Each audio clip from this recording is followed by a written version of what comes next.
Oi, pessoal, tudo bem? Ao infinito e além. Bem-vindos, bem-vindas a mais uma prosa com o Bertaglia.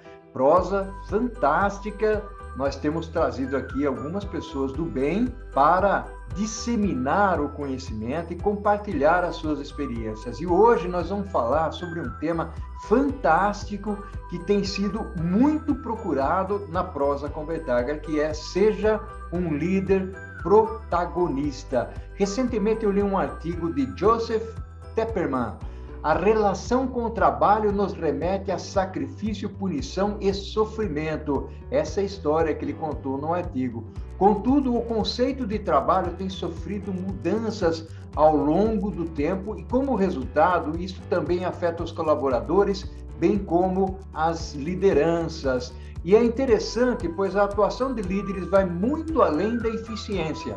E mais ainda, interessantemente, há um certo encontro de pensamentos, os meus e os dele, os meus e o do Joseph, pois as organizações podem até nos dar uma posição. Olha que interessante, vou até repetir, pois as organizações podem até nos dar uma posição, mas não podem fazer de cada um de nós um líder. Por outro lado, podemos ser líderes mesmo sem ter uma posição. Entendeu? Podemos ser líderes sem ter uma posição. Na última década, o que temos visto nas organizações é uma estrutura que tende a ser menos hierárquica, e este é um cenário que permite que os líderes despontem muito mais pelo exemplo, influência e capacidade de executar. Mas, afinal, o que se espera de um líder hoje? Onde entra a palavra protagonista? Bem, e para isso eu vou prosear com um amigo meu que está lá em Sorocaba. É o André Rezende. Olha aí, pessoal, que fantástica que vai ser essa nossa prosa aqui. Seja bem-vindo, André. Obrigado, Roberto. Obrigado, agradeço. Obrigado pela oportunidade para a gente ter essa conversa. Como você mesmo fala, é uma prosa, né? Então já parte para o lado mais informal e acho que vai ser uma conversa bastante interessante. Aí vamos ver se a gente consegue resumir esse tema tão legal em uma hora ou um pouco menos de uma hora, né? Mas obrigado pela oportunidade. Bacana, bacana, o André. É informal a conversa. Na realidade, isso nos proporciona uma navegação aqui no bate-papo, até porque, infelizmente, nós não podemos estar um ao lado do outro tomando um cafezinho, um chazinho, então nós fazemos essa prosa aqui bastante informal. Eu queria explorar aí contigo, né, a parte do trabalho, o pão nosso de cada dia. Vamos lá? Opa, vamos!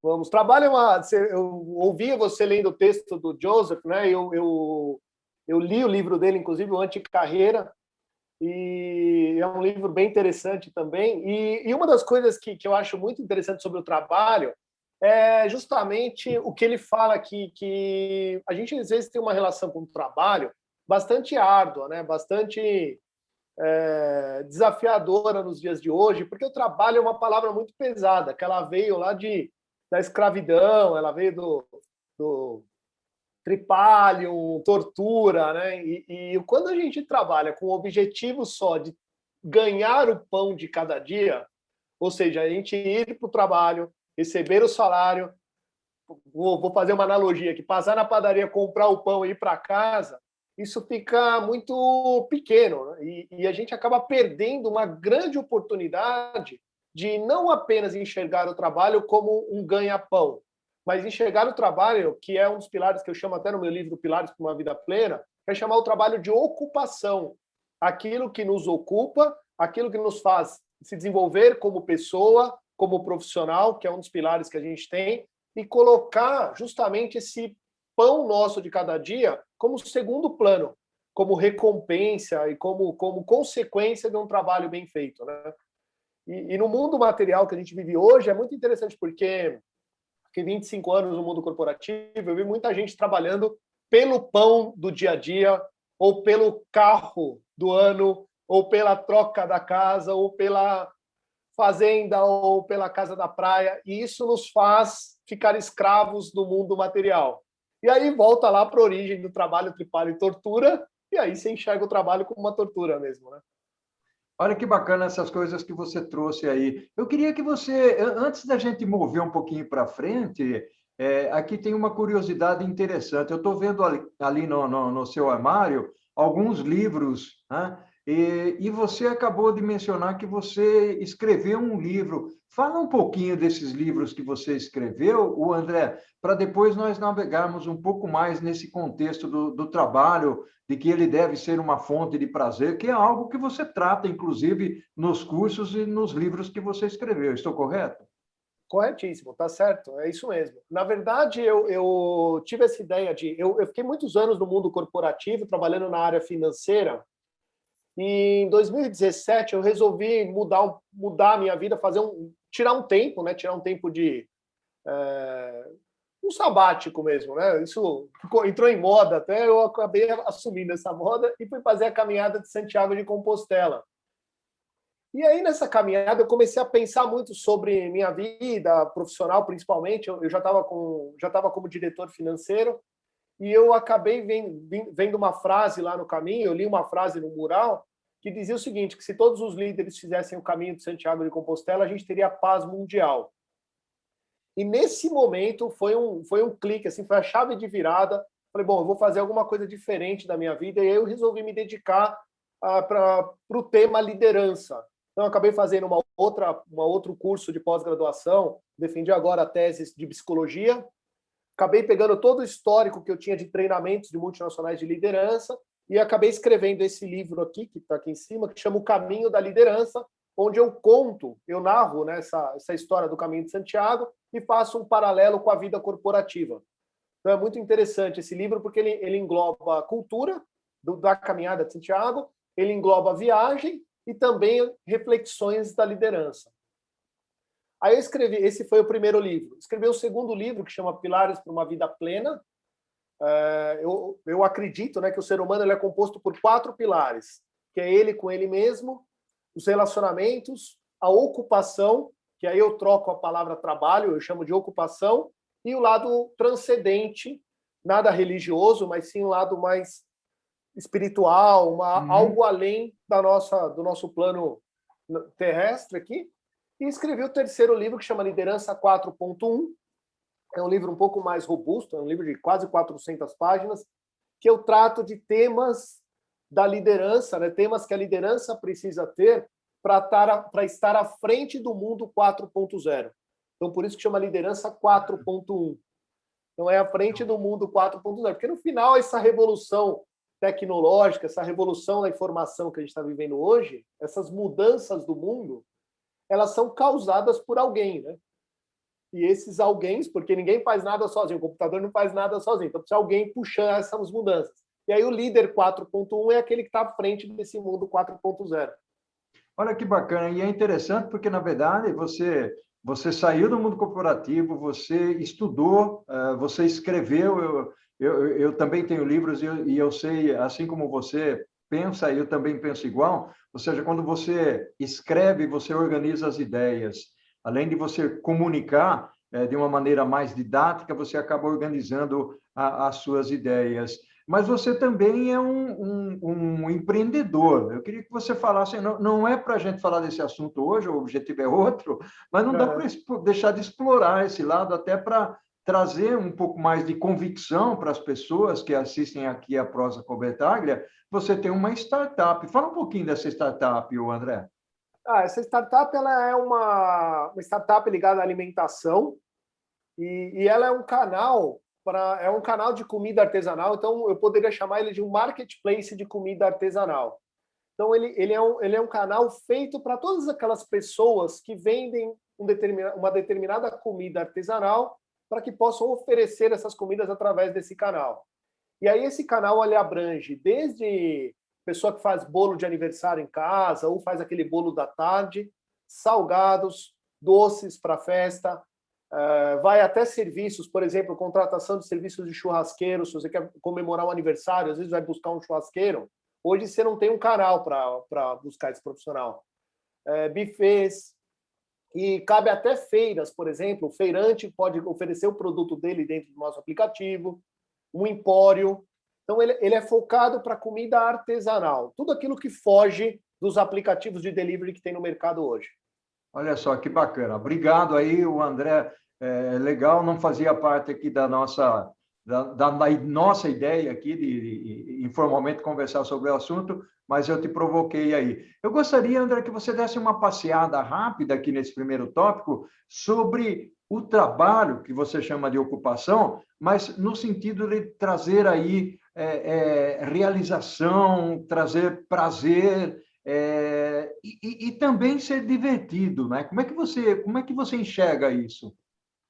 Olha, Alberto, eu acho que uma das coisas que... Você sabe, eu vou fazer uma analogia aqui, que eu estava assistindo um filme ontem, uma série, na verdade, Gotham, e aí tem um pinguim lá na série Gotham, né? E aí o pinguim, em determinado momento, ele fala assim para uma pessoa, ele fala, olha, a maior fraqueza do ser humano é a paixão, porque a partir do momento que você descobre qual é a paixão da pessoa, ela é capaz de morrer por aquilo. Então, eu acho... Estou fazendo um paralelo com o filme, porque eu adoro esses paralelos, mas eu acho que o ser humano, ele, ao longo da evolução do trabalho, ele acabou enxergando o trabalho muito como uma forma de ganhar o dia a dia, que é um pouco do que a gente conversou aqui. E isso não é diferente da escravidão que foi vivida até um determinado momento, só muda o objeto. Então, a escravidão era só trabalho para a colheita e hoje a escravidão é trabalho para a compra de bens materiais. Quando você, de fato, entende que o seu trabalho pode ser visto de forma diferente, você pode ressignificar o trabalho. Se você não faz o que você gosta com paixão, você pode aprender a gostar do que você faz para poder conquistar as suas paixões que estão fora dali. Então, você tem duas formas de enxergar o trabalho hoje. Quando você consegue ressignificar isso, você consegue... A gente passa a ver o trabalho de uma forma bem diferente. A gente consegue manter um nível de motivação um pouco mais alto, e isso é o que chama engajamento. Uhum. Agora, os líderes, né? Eu trabalhei em empresas multinacionais americanas, e quando a gente olha o trabalho ou o recurso humano que tem dentro de uma empresa só uma forma de trazer resultado, aí isso acaba sendo, mais uma vez, martelado o tema material aí. Então, os líderes, eles têm uma incumbência hoje de trazer as pessoas para o propósito delas, né? Não é aquele propósito que você não acha nunca na vida, é aquele propósito do dia a dia, aquele propósito que você coloca por quê em cada atividade do dia, né? Que seja tangível, né? Esse é o grande ponto, né? Ou seja, é buscar alguma coisa que realmente você vai conseguir atingir, né? Estabelecer um objetivo, ou seja, sonhar não é proibitivo, mas desde que você tangibilize esse sonho, coloque um objetivo e faça acontecer montando uma estratégia. O André, eu queria aqui falar um pouquinho sobre o protagonismo, que é um grande foco da nossa conversa, da nossa prosa aqui, mas eu gostaria de fazer isso no segundo tempo da nossa conversa. Pode ser? Fica à vontade, vamos lá, pode ser sim. André, essa prosa está fantástica. Está um friozinho danado aqui, mas proseando, né, fica mais caloroso aqui. A prosa fica mais calorosa. André, vamos partir agora para uma conversa que eu vi lá no LinkedIn, que você colocou alguns pontos, tal, que me chamou muito a atenção. Aliás, o LinkedIn é muito positivo para esses aspectos, e eu tenho me dado muito bem com isso, ou seja, convidado as pessoas que estão conectadas a mim ou não, e as pessoas vêm aqui para prosear. E eu queria que você falasse um pouco, né, envolvendo aí o lado do protagonismo. O que esperar do protagonismo dentro da perspectiva, né, André? Dentro da perspectiva da liderança. Olha, o que acontece, né? Não preciso nem dizer que o mundo muda com uma velocidade muito grande, né? Então, o mundo está mudando muito rápido. Como eu falo no meu livro, né? Como eu falo no tema do meu livro, Liderança 4.1, porque os líderes, eu acho que o principal papel do líder, um dos principais papéis do líder, na verdade, é ser visionário, é olhar para frente e olhar para o futuro e entender o que ele pode fazer naquele momento, no presente, para poder gerar valor lá no futuro. Então, o protagonista é o líder que o futuro vai demandar, né? Então, é um líder que está pensando lá na frente, é um líder que ele se projeta e enxerga o futuro, ele não enxerga hoje, né? E uma das coisas que mudou muito ao longo do tempo é que eu sou oriundo de finanças, como eu te falei, né? Então não tenho como escapar do tema. Mas os valuations de empresas antigamente, até 1980 mais ou menos, as empresas tinham valor de mercado de acordo com o ativo tangível delas. Então, prédio, carro, lojas, era o valor tangível. E isso mudou significativamente. E hoje, 85% mais ou menos de um valor de uma empresa, em média, ele é baseado no valor intangível. Então, você tem empresas como a Airbnb, por exemplo, que não tem um hotel, mas vale milhões no mercado. Você tem empresas como as fintechs, que não tem uma agência bancária, mas tem valor de mercado, o valor do Nubank deve estar beirando os 30 bilhões, né? Então, isso muda significativamente a forma de você gerar valor para uma companhia.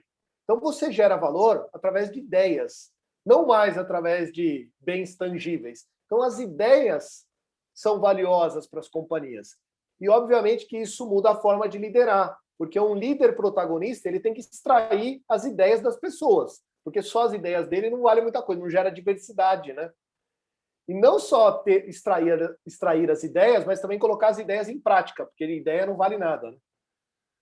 Então... E é bacana o que você está falando, porque uma das coisas que nós sempre incorporamos, tanto no contexto da organização, até no individual, é sempre achar que ser líder é ocupar uma posição maior dentro de uma organização. E hoje o mundo está mostrando que é muito diferente, né? Principalmente, você é um exemplo deles, porque quando você cria uma startup, você está demonstrando a sua capacidade de protagonismo, ou seja, o empreendedor de certa forma, um protagonista. Então, você não necessariamente precisa ocupar uma posição de diretor, vice-presidente ou presidente de uma empresa para ser um líder. Você pode ser líder trafegando em outros níveis, em outras camadas da sociedade. Correta essa leitura? Você concorda? Super, concordo muito. Na verdade, eu acho que dá para diferenciar, né? Quando a gente fala de liderança estrutural e hierárquica, a gente não é líder, a gente está líder. Ou melhor, a gente está gestor. Então, quando nós somos um gerente executivo, nós estamos como gerente executivo, porque a partir do momento que você pede a conta ou é demitido, você já não é mais o André Rezende da Novartis ou o André Rezende da CVC, você é só um profissional. Então, a gente está executivo, a gente está diretor, a gente está presidente, está vice-presidente. Agora, quando nós somos líderes de verdade, na verdade, liderança não é nata, a liderança se aprende, mas quando nós somos líderes, a gente coloca a liderança na prática no nosso dia a dia. E aí não importa a estrutura hierárquica, porque hoje em dia as empresas elas estão perdendo layers também. Porque hoje a hierarquia está muito mais uma hierarquia de rede, está tudo muito conectado de forma muito rápida. Então, é muito mais uma hierarquia de rede tem muito mais valor do que uma hierarquia hierárquica mesmo, né? De cima para baixo.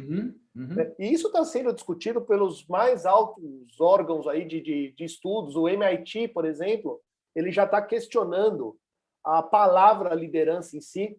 Então, o MIT ele já está dizendo de liderança compartilhada, que líder ser uma figura só não faz mais tanto sentido por conta dessa hierarquia de rede que a gente está vivendo. Que não é hierarquia, né? É estrutura de rede. Então, quando... Eu achei bastante interessante, eu achei bastante interessante o comentário que você fez, ou seja, você está numa determinada posição, então você está liderando uma organização porque você ocupa uma determinada posição e, portanto, você tem um crachá. O que muitas vezes as pessoas não enxergam, né, André, é a questão de que você ter esse crachá, você é líder muitas vezes por imposição, né? E muitas vezes também as pessoas acabam não enxergando que outras pessoas te enxergam porque você tem um crachá. Ou seja, quando você está numa determinada posição dentro da organização, Você não está sendo visto como o Joãozinho, o Toninho, o Carlinhos, a Mariazinha, a Andréia, né? Mas sim como a Andréia que trabalha na empresa americana A, a Andréia que trabalha na empresa americana X, ou então na alemã, ou na chinesa, né? Quer dizer, você acaba sendo rotulado, né? Então, esse ponto, esse aspecto, eu chamo sempre as pessoas a se autoquestionarem e olharem para por essa perspectiva. Afinal de contas, quem sou eu? Eu sou o Paulo, eu fui HP, Unilever, eu sou o Paulo da HP ou sou o Paulo da Unilever ou sou o Paulo Roberto Bertaglia, né? Então, é uma questão interessante isso, né? O que você tem a dizer sobre isso, André? Eu acho que é bem interessante mesmo, porque isso tira a humanização das pessoas e coloca o corporativismo, ou essa palavra não existe, mas corporativação, não sei como é que poderia chamar, mas tira a humanização, tira o ser humano do jogo, né? E isso é muito triste, porque quanto mais a gente se afasta da nossa origem como ser humano, mais a gente se distancia do nosso principal objetivo. Se você pegar todos os seres humanos, nós devemos estar aí entre 8 bilhões de pessoas no mundo, mais ou menos, né? Agora, após a pandemia, não sei se isso diminuiu ou não, mas acho que não. Mas se a gente pegar 8 bilhões de pessoas, todas elas têm um objetivo em comum, que é ser feliz. Uhum. E a gente só vai conseguir ser feliz se a gente tiver os nossos pilares de seres humanos estruturados. Quando a gente entra como um sobrenome, Bertaglia da empresa de crachá, você está colocando um pilar a mais que não faz parte de você. Então, você está desumanizando a relação com aquela empresa. Então, é muito interessante, porque eu falo muito isso no meu livro, né? Uma equação que dá muito certo é aquela equação onde o líder ele enxerga o propósito das pessoas, e não é aquele propósito inatingível, é aquele propósito do dia a dia mesmo, né? É você trabalhar, porque você tem um próximo passo para dar daqui a pouco, que pode ser uma educação de um filho, ou pode ser deixar um legado para o seu filho. É trabalhar porque você tem um passo daqui a pouco, não é aquele propósito de encontrar a luz no final da vida, não é isso. Mas o papel verdadeiro do líder, eu acho que é montar um relacionamento simbiótico, onde ele consiga unir o propósito da empresa, que não pode deixar de existir, atingir um determinado lucro, atingir uma determinada margem, atingir um determinado market share no mercado. Sei lá, cada empresa tem o seu propósito, cada empresa tem a sua missão, visão, valores, enfim, com os valores dos funcionários. Porque eles também têm. Então, se isso acontecer, eu acho que as empresas criam um relacionamento simbiótico, onde o valor do funcionário vai estar dentro do valor da empresa e o contrário. E isso vai gerar uma cultura de humanização dentro da empresa. E aí você não passa mais a ser chamado como André de finanças, André do comercial, ou Bertaglia do supply chain, você vai ser o Bertaglia que gosta de tal coisa, né? Então, isso dá mais humanização para as relações. Não sei se eu naveguei bem aí e respondi a pergunta. Não, eu gosto muito dessa. Bom, primeiro, eu gostei muito quando você colocou o título do livro de Liderança 4.1, ou seja, esse ponto 1 coloca em evidência o ser humano, né? Então, é muito melhor do que criar o conceito da indústria 5.0, né? Aí o pessoal, existe a indústria 4.0, o que é a indústria 5.0? Ah, inclui pessoas. Mas, peraí, então significa que na indústria 4.0 não tem pessoas? Né? Calma lá. Né? Logicamente, nós estamos tomando um café aqui, né? E nessa prosa a gente pode informalmente divagar um pouco. Então, para mim, no meu conceito, não existe indústria 5.0 com esse conceito de simplesmente acoplar pessoas, porque a 4.0 também tem pessoas. Eu queria voltar, André, porque nós temos falado aqui de liderança, de crachá, de pessoas, você falou de corporações, né? Estamos falando de indivíduos. Eu queria voltar para a palavra protagonismo. Por que eu queria voltar para ela? Porque eu gosto muito da palavra protagonismo, até porque, se nós formos olhar pela perspectiva da educação, que é um outro elemento importantíssimo dentro de tudo isso que você está falando, até porque a gente precisa se educar para poder chegar nisso, onde o professor deixa de ser o protagonista, quem é o protagonista passa a ser o aluno. Ou seja, deveria sempre ser assim. O professor hoje é protagonista, vai lá na frente, faz uma exposição oral, fica explicando por horas a fio ou minutos a fio, e o aluno fica lá sentadinho no canto dele. Talvez exista o aluno que não queira ser o protagonista, né? Quer ficar lá no fundão e não mexa comigo, né? Mas o grande foco, o grande objetivo é que o aluno realmente seja o protagonista, faça as perguntas, traga elementos chaves ali para a aula. Na vida, né, eu peguei um pequeno núcleo aí, né, André, que é a escola, a universidade, mas eu queria trazer esse protagonismo agora para a vida, né? Discutir um pouco, debater um pouco esse lado do protagonismo na vida. Como é que você enxerga isso? Olha, você trouxe o exemplo da escola. Infelizmente, a gente aprende de um jeito pré-guerra, né? Essa escola, esse modelo de escola que a gente tem hoje, ele não é o melhor, porque você coloca o aluno atrás de uma carteira, uma cadeira, depende do modelo, e você põe o professor lá na frente como autoridade única, inquestionável muitas vezes, né? E o professor ele dá aula baseado numa verdade dele, mas ele não incentiva o aluno a pensar naquilo que o professor está falando. E a gente tem um outro lado também, que é uma geração que está vindo muito questionadora, mas questionar por questionar, não questionar com fundamento, porque às vezes ele não entra no fundamento para questionar, ele só questiona. E esse modelo de escola que a gente tem, ele acaba indo para o mercado de trabalho. E aí você tem muitos colaboradores hoje que ficam esperando o líder tomar a decisão, ficam esperando o direcionamento do líder. Tem muita gente, ao longo dos meus 25 anos, o que eu vi de pessoas que achavam que a carreira que quem tinha responsabilidade pela própria carreira era a empresa. Então, o que eu vi isso acontecer, assim, posso arriscar que foi aí pelo menos uns 90% dos profissionais que eu passei. E, na verdade, é o contrário. Esse modelo de escola, ele acaba educando a gente dessa forma, a gente entra na empresa, onde nós, como colaboradores, fomos educados assim, o líder foi educado assim. A partir do momento que você questiona o líder, ainda com fundamento, você tem aí um certo risco de ter um ruído na comunicação, né? E isso não gera diversidade, isso não gera mudança. E aí, o que está acontecendo? Você tem empresas como startups, empresas focadas em tecnologia, que estão crescendo assim absurdamente. E você tem as grandes empresas comprando essas empresas de tecnologia e startups justamente para acoplar inovação. Porque elas não conseguem inovar por si só, porque elas não conseguem mudar essa cultura que foi inserida.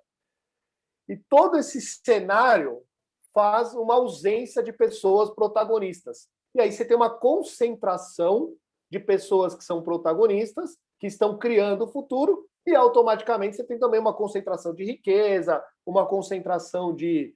Você tem um monopólio de algumas empresas, alguns segmentos. Isso acaba denegrindo um pouco, economicamente falando, acaba denegrindo um pouco a distribuição de lucros, a distribuição o equilíbrio, né, entre inovação e tradicionalismo das empresas grandes. Maravilha. E isso acaba interferindo no nosso dia a dia também, né? Uhum. Não sei se eu respondi, Betália. Não sei se Não, respondeu, claro, respondeu sim. E uma coisa que está acontecendo aqui, meu jovem, nós estamos terminando a prosa com Bertaglia, ela passa voando. Sabe o que eu gostaria de perguntar para você, para a gente finalizar a prosa aqui? Onde é que as pessoas podem comprar esses livros que você escreveu? O Liderança 4, o Caminho da Liderança e Pilares para uma Vida Plena, eles estão disponíveis na Amazon, na Cultura, Livraria da Vila. Eu acho que são essas. Tem uma livraria que é Estante Virtual. Estante virtual. Estante virtual também. O Liderança 4.1, eu disponibilizei só algumas unidades para ir para as livrarias. Ele estava na Livraria Cultura lá da Paulista, mas ele é um livro que eu vou deixar exclusivo para o meu treinamento. Entendi. Então, esse ou compra direto comigo ou através do meu treinamento. Mas o Caminho da Liderança e Pilares para uma Vida Plena, eles estão disponíveis nas principais livrarias, eu diria, né? Maravilha. E se as pessoas acessam você ali via LinkedIn, então conseguem, de alguma maneira, comprar o livro, principalmente esse 4.1, né? Consegue. A gente consegue, mas ele está disponível, ele não está mais nas livrarias, ele está. Todos os exemplares estão comigo, porque eu estou deixando ele exclusivo para o meu treinamento. Maravilha. Meu amigo, ao infinito e além. Legal, Um abraço infinito e virtual além. para você. Obrigado para você também. Obrigado mais uma vez pela prosa, pela conversa e estou à disposição.